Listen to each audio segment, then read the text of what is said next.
He tells me I'm his first brunette, that blondes no longer do a thing for him, just fade as flowers drained of color. Magic wands, waved by fairy godmothers, give no aid to these women stripped of his desire. It's sweet that he should see me in this light and credit me with igniting fire. But still it seems like such an inane plight to fixate on the hue when so much more can enter in a heart's desire for speed. These avenues, so silly to explore, appear to fill a basic human need. Of course, that bastard doesn't even say what happens when a redhead turns his way. Dancing without husbands. Windows open wide, children sleeping, wine in paper cups, the Andrews sisters on the phonograph, black glossy hair, clean scrubbed faces, husbands buddy-buddying across the ocean. This is the first try. Her hands around the other's waist, arms stretching round her neck, laughing, then serious. A few steps back, arms interlaced, eyes at each other's feet. Open spaces, not like on air, but on nothing at all. Inside your mother traced your steps as you walked to the corner, then out of frame. A chain on a door inside her room, window sometimes leaked in a world. Later you told me of the weeks she spent in bed, afraid to move one leg in front of the other, of her vigil over slants of light, on the light blue wall or across the wooden floor, moving like mysterious strangers where they wanted. Or the novel she had reread 30 times, her Jesus card, the way she thought if she was good, you'd bring her something home from school.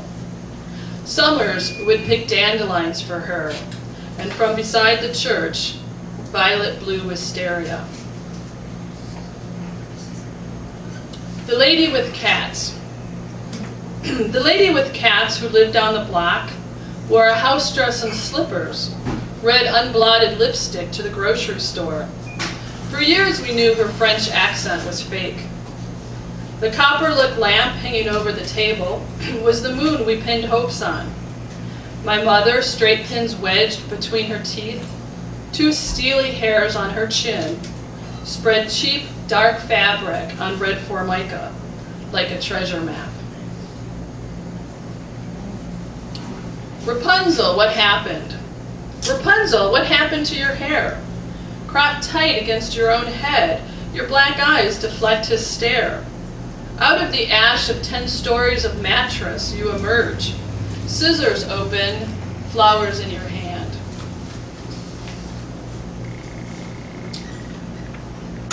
Sonnet for Georgia O'Keeffe.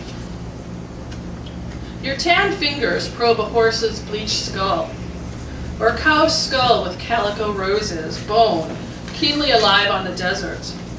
You lull us into bone, then pelvis, sky.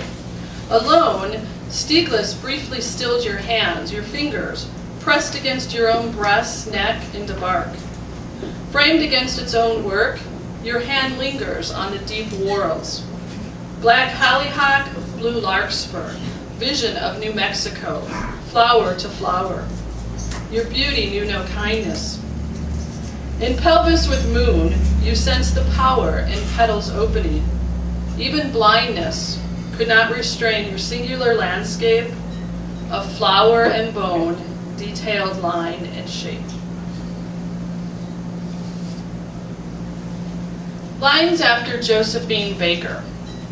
Dance the furious dance of the young squirrels. Run, rip yourself open. Dance until your head bumps the sky. Earth's drumbeat keeps you going. Dance your hands on your own limbs. Dance the outward dance, the inward dance. Live.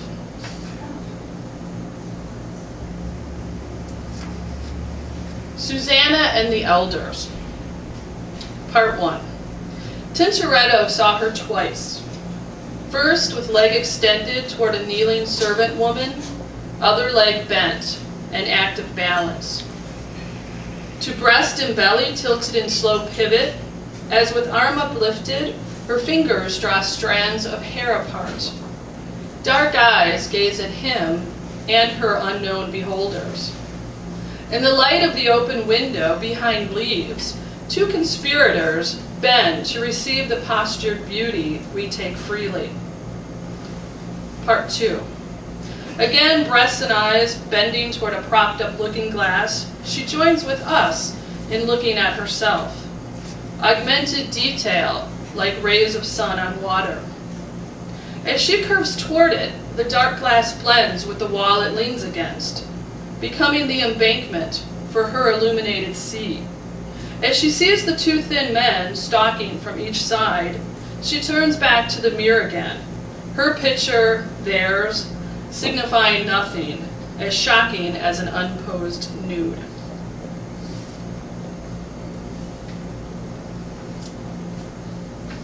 Sistina, Prayer to a Girl. Another woman rocks the child to sleep. Outside, the mother scans the night for stars, faint, pulsing points. She cannot find the moon. She goes inside just as her daughter's dreams begin. She settles down to read. The book is a child's one. It concerns a girl who sleeps her first 6 years away. This girl herself has no idea she's asleep. Am I inside the middle of a book, she asks herself, or plotted like the stars inside my mother's head? She knows that dreams can follow certain phases, like the moon. And when she prays, it's often to the moon, or night itself, sometimes even a girl.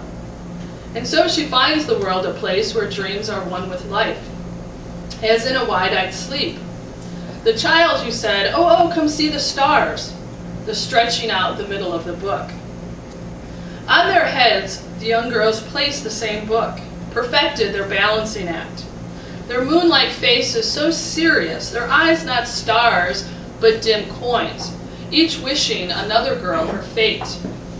7 years ago, I took sleep like some do lithium, and still the dreams came, afternoon nightmares or the mad dreams of fever, all is in a picture book. It's when we fail to look toward death or sleep that we get truly scared. Even the moon tires of our constant vigil.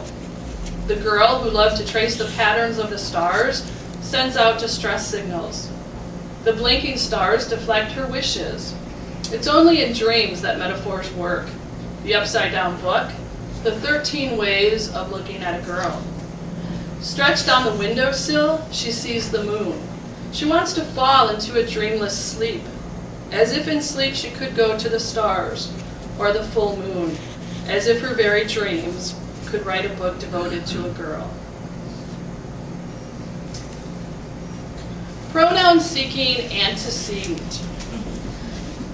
This is a poem about connecting dots. Aurora bored Alice, but she was addicted to her lights, the magnetosphere flowing through her, around and into her. Aurora's dance moves make the atmosphere current. We no longer seek to be coy, full. Late night ads on television tell men to go see Alice. She will make you dance. See polka dots. The next is a haiku sequence. Chicago, late September. Sleet on window pane, my lover gone for 3 days, came back drunk, flat broke. Woman in kitchen tells her children to stay close, away from windows. Once in Chinatown, we searched for your childhood friend, drank cool ginger beer. Flowers wilt on sills. She waters each plant by name, tries to think good thoughts. Late in September, the moon hazed by city lights, winter comes quickly. And one more. The hairdressers, with apologies to Gwendolyn Brooks because it's fashioned after her famous poem, We Real Cool. The hairdressers. We are cool. We eat light. We moose well. We hate Jill. We date Frank. We shake weight. We think pink. We marry soon. Thank you.